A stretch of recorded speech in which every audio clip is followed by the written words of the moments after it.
La consigna es condenarnos para impedirnos participar, en lo personal, impedirme participar en la próxima elección.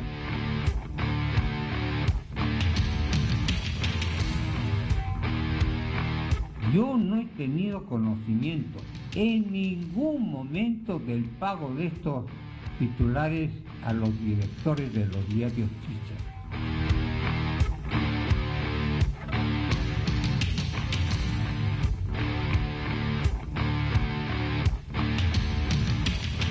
Nunca tive nenhuma ilusão que era hora de acabar com o PT e de acabar com a nossa governança no país.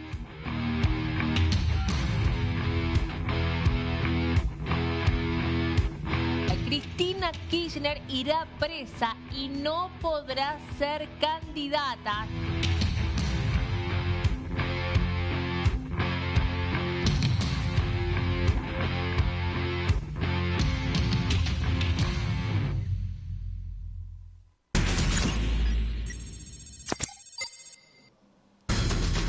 Bueno, como dijimos, ahora vamos a ir a Perú.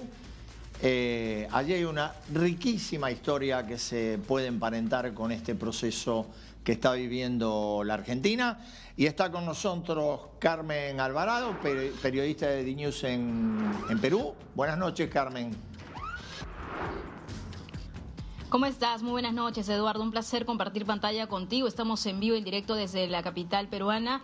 Y sí, de verdad tenemos que hablar, digamos, de antecedentes con respecto a presidentes que han sido condenados por corrupción y otros más que en estos momentos están siendo investigados. Es una larga lista y de eso vamos a abordar también como invitado, estelar, por cierto, un gran invitado, Ricardo Vázquez Kunze, abogado, analista político, columnista de diarios importantes aquí en todo el territorio nacional, Eduardo. Y le voy a trasladar mi primera pregunta porque, claro, ¿cómo estás, Ricardo? Un placer acompañarte. Carmen, encantado de volver a verte. Gracias, Ricardo. Estamos en vivo con Eduardo Van der Kooi y aquí la primera pregunta que te quiero trasladar es acerca de, tenemos a Alberto Fujimori, que ha fallecido, ha sido sentenciado a 25 años de prisión, tuvo un indulto monetario que tuvo también algunos problemas, algunos baches de por medio. También está Ollanta Humala Tasso, su mujer Nadine Heredia, que en estos momentos se encuentra en Brasil, también sentenciado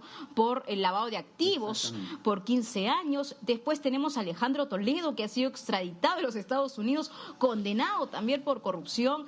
Eduardo, Martín Vizcarra en estos momentos investigado cuando era gobernador regional de Moquegua, Pedro Castillo Terrones, que hay un juicio oral en curso por el delito de rebelión, luego el intento de golpe de Estado y luego eso devino en la Constitución, pues sucesión constitucional de Dina Boluarte y bueno, realmente podríamos hablar hasta candidatos como Keiko Fujimori. Entonces, Ricardo, ¿qué es lo que en estos momentos se puede leer desde el Perú, ¿no? Y hacer un símil con lo que ha pasado con Cristina Fernández de Kirchner? Bueno, en primer lugar, muchas gracias. Agradezco la entrevista. A Eduardo, muchos saludos desde Lima. El asunto es muy simple. Para nosotros es una sorpresa, como peruanos, que por primera vez se haya condenado a un presidente argentino, a una presidente argentina. Porque en el Perú ya estamos acostumbrados a eso. Como tú has hecho muy bien la remembranza, tenemos a casi todos los presidentes del cuarto del siglo XX o sometidos a investigaciones fiscales que van a determinar un juicio oral o ya están condenados, como tú bien has dicho, Ollanta Humala por el caso de lavado de activos, Alejandro Toledo, que también está en la misma cárcel que Ollanta Humala, por el caso de Odebrecht, está también Pedro Castillo, por el caso del golpe de Estado. Estuvo Alberto Fujimori, condenado a 25 años, hubo un indulto humanitario por parte de Pedro Pablo Kuczynski, que digamos fue bastante cuestionado, finalmente se le dio el indulto y ya falleció en su casa, pero después de haber estado varios años en la cárcel. Eso fue por crímenes de Barrios Altos y La Cantuta, homicidio calificado en la época del Fujimorato. Ajá. Y entonces, entre la corrupción y los crímenes, hemos tenido en el Perú 25 años de exmandatarios que han terminado muy mal. Apenas dos que han estado breve periodo, Merino y Sagasti, no están comprometidos en ningún tipo de investigación y en ningún tipo de juicio. Entonces, para nosotros es una gran sorpresa que lo que se venía escuchando en el Perú sobre Argentina y sobre los Kirchner, en particular el esposo que ya falleció y ella, que había una gran corrupción, y uno se preguntaba, bueno, y si hay tal corrupción, ¿por qué no hay una investigación, no es cierto, un juicio, etcétera? Nos ha causado sorpresa precisamente que a una señora que iba a postular al Senado, si no me equivoco, a la provincia de Buenos Aires, a la alcaldía, si no me equivoco, algo así, la hayan condenado, nos genera sorpresa, ¿no? Aunque a los argentinos les debe generar sorpresa que nosotros tengamos tantos presidentes, ya estamos acostumbrados a eso, es decir, en el caso de la señora Boluarte, por ejemplo, que es la actual presidente que reemplazó a Pedro Castillo por sucesión constitucional, pues estoy seguro que le van a abrir un juicio por las muertes que hubo cuando ella asumió el cargo. Hubo una sonada callejera en todo el país y finalmente hubo 50 muertos aproximadamente. Correcto. Ahora, Eduardo quiere hacerte unas preguntas. Te voy a poner el retorno. Ricardo, a ver el derecho, por favor, para que puedas escucharlo. Eduardo, ya te está escuchando en estos momentos Ricardo. Eduardo, ¿qué tal? Muchas gracias. Doctor Vázquez Kunze, un gusto saludarlo acá desde Buenos Aires. Mi nombre es Eduardo Van der Koy. Le quería preguntar, usted hace una descripción muy detallada de los casos que ha tenido y tiene Perú. Digo, ¿cómo se convive en términos políticos con procesos tan traumáticos como son casos de corrupción o prisión o procesamiento de presidentes o expresidentes con un sistema democrático que en apariencia por lo menos funciona más o menos dentro de las normas establecidas? ¿Cómo se logra ese equilibrio? Claro, lo que pasa es que su pregunta es muy interesante porque si tenemos tantos presidentes en estos 25 años del siglo XXI condenados a prisión por una u otra razón, corrupción o crímenes, es porque de alguna manera la gente se dice en el extranjero la justicia peruana funciona. Pero hay que hacer una pequeña distinción. Aquí mucho se habla de la politización de la justicia y de la fiscalía. En el Perú la fiscalía y el Poder Judicial han sido capturados por un grupo que acá se denominan caviares, un grupo de izquierda, progresista, que de alguna manera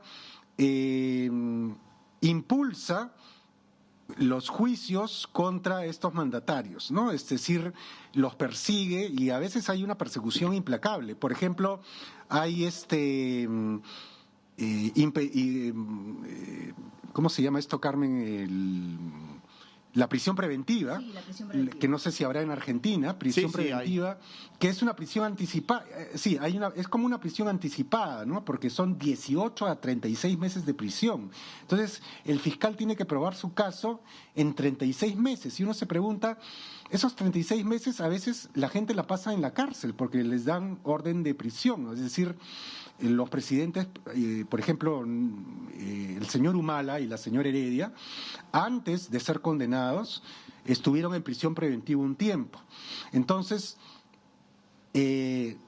la imagen que se puede hacer afuera un argentino de que la justicia peruana funciona y que hay un equilibrio de poderes y que qué bien que los presidentes corruptos o asesinos vayan a la cárcel, hay que tamizarlo con el hecho de que la Fiscalía en el Perú y el Poder Judicial en el Perú son muy persecutorios de los enemigos políticos, ¿no? De los enemigos políticos de su pensamiento. Entonces, yo escuchaba ayer a la señora Kirchner, porque yo también tengo un programa de radio, lo tenía con Carmen hace un tiempo, de televisión, diciendo que la habían condenado 3 monigotes y 3 impresentables, y que evidentemente obedecían a órdenes superiores de sabe quién dónde, ¿no? Entonces, en el Perú, más o menos, es lo mismo que repiten todos los políticos que están en proceso o que ya han sido condenados, ¿no? Es decir, que se ha cometido con ellos una injusticia, que son inocentes, que no han matado a nadie, que no han robado, que todo es una mentira, pero finalmente son condenados y los peruanos ya nos hemos acostumbrado a que sale un presidente y a ver a qué cárcel irá, ¿no? Entonces, esa es básicamente, creo yo, la reflexión que puedo hacerle respecto a lo que se puede ver desde Argentina o desde cualquier otra parte del mundo con la justicia peruana. Ahora, da la impresión de que funciona, pero realmente está muy politizada según los propios peruanos. doctor, y esos sitiales en el Poder Judicial, usted hablaba específicamente del organismo de los fiscales, que son cargos permanentes, ¿quién designa a esos funcionarios? ¿Cómo es el procedimiento? ¿O son rotativos, son periódicos? No, los designa un organismo que se llama la Junta Nacional de Justicia, y esta Junta Nacional de Justicia también está muy manoseada, muy cuestionada por estar politizada. Entonces, ellos son los que ratifican, los que nombran a los fiscales evidentemente son de carrera, van ascendiendo, pero quien nombra a los fiscales supremos finalmente es la Junta Nacional de Justicia, también los remueve por faltas graves, etcétera, pero esa Junta no dependen del Poder Ejecutivo. No dependen del Poder Ejecutivo. Esa Junta sí es elegida por el Congreso de la República, ¿no? Correcto. La última pregunta, doctor, le quería hacer, por lo menos de mi parte.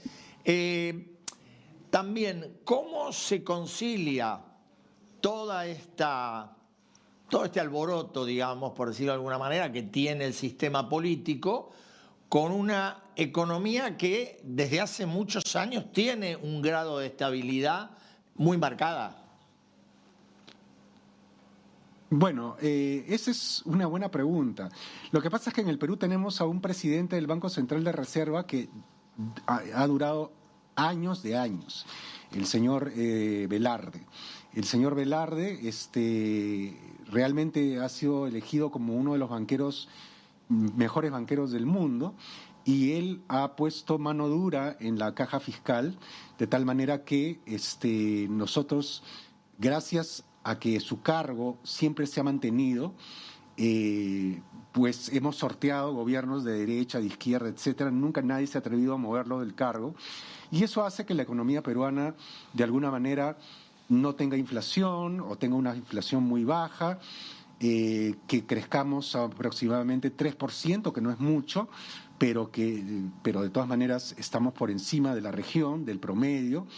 Sin embargo, los peruanos somos muy quejones y queremos más, es decir, siempre se dice que debemos crecer al 5, al 7%, como hace unos 15 años atrás, y es la única manera de revertir la pobreza. Pero bueno, las cosas son que crecemos 3%, hemos crecido 3%, vamos a crecer 3% el próximo año también, y eso hace que más o menos acá no se susciten tantas convulsiones sociales como yo veo que se suscitan en Argentina, ¿no? Porque en Argentina los Kirchner, tengo entendido, tenían una maraña de subsidios estatales a una serie de personas, y entonces la caja fiscal estaba con un hueco, ¿no? Entonces es totalmente diferente el manejo económico acá, se ha mantenido durante casi 25 años con este señor Velarde, y esperemos que siga en el cargo, porque realmente eso es lo que nos ha salvado una política errática. Hemos tenido 5 presidentes en 5 años, 6 presidentes en 6 años, o sea, uno por año aproximadamente. Eso traería un descalabro económico en cualquier país, pero sin embargo en el nuestro no ha ocurrido eso gracias al buen manejo del Banco Central de Reserva. Doctor, le agradezco muchísimo que haya estado con DNews esta noche. Yo le dejo el cierre a Carmen Alvarado. Muchas gracias, Eduardo. Un placer de haber estado con usted.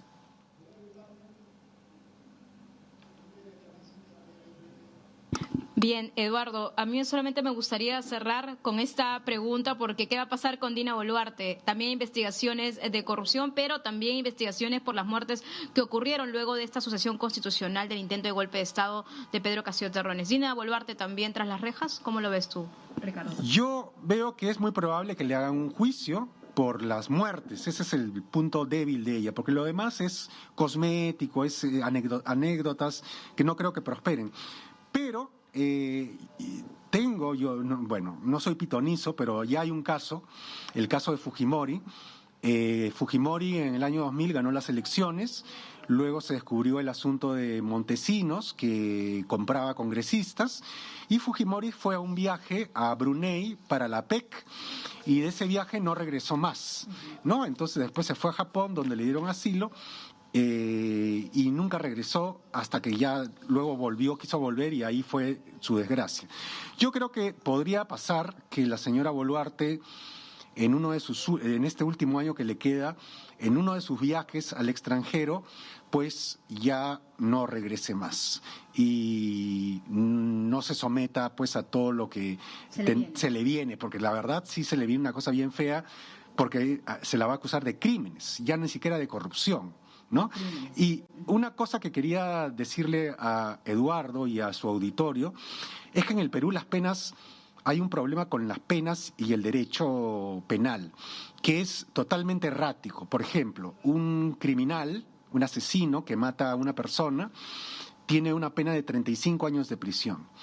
Y una persona que comete corrupción en el Perú, por ejemplo, Ollantumala, la Fiscalía ha pedido para Ollantumala en un nuevo juicio, otro juicio que va a tener que afrontar, 35 años de prisión por corrupción. Entonces uno se pregunta, hay un equilibrio entre la vida humana, ¿no es cierto?, y un acto de corrupción. Está bien que se sancione el acto de corrupción, pero 35 años por un acto de corrupción a mí me parece que es excesivo y es arbitrario, ¿no? Entonces ese es el tema. Muchas gracias, Ricardo Vázquez Kunze, por haber estado con nosotros aquí en DNews. Yo regreso contigo a estudios. Eduardo, adelante. Gracias a los dos. Nosotros ahora vamos a ir a un corte y a la vuelta vamos a estar en Colombia para saber cuál es la situación del senador Miguel Uribe Turbay, que sufrió un gravísimo atentado días pasados. Ya volvemos.